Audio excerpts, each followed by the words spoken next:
Music by Vikesh भोजपुरिया।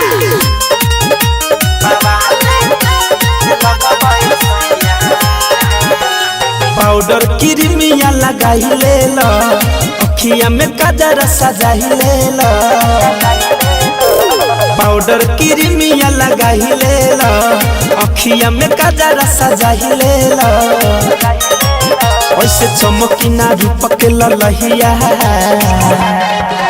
हव सोटल ही पिया कहिया से बाबा ले लगबे सैया। हव सोटल ही पिया कहिया से बाबा ले लगबे सैया।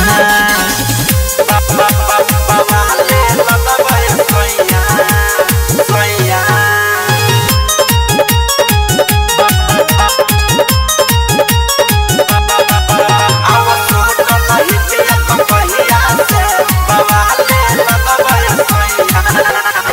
चमके लगब चानी लेखा, केहू पर जाई फीका हो।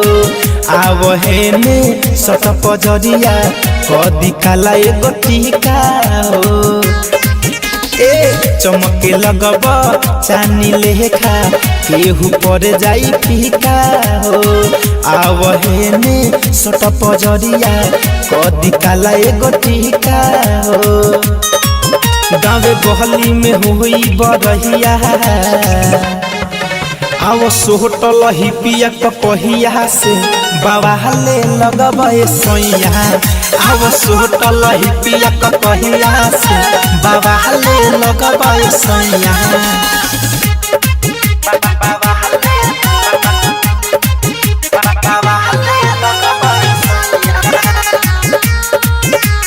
म्यूजिक बाय विकेश भोजपुरिया।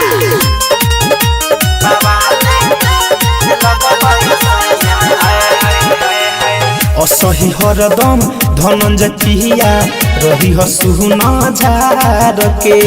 मिठू मिसाइल के जैसे तोहरो दीपवा रखेम सवार के। असही हरदम धनंजय पिया रही हसुना झार के। मिठू मिसाइल के जैसे तोहरो दीपवा रखेम सवार के। जाई देखिला जाई पर छहिया, अब सोटल ही पिया कहिया से बाबा ले लगबे सैया। अब सोटल ही पिया कहिया से बाबा ले लगबे सैया। पाउडर क्रीमिया लगाई ले लो, अखिया में काजर सजाई ले लो। ऐसे चमकी ना रूप के ललहिया,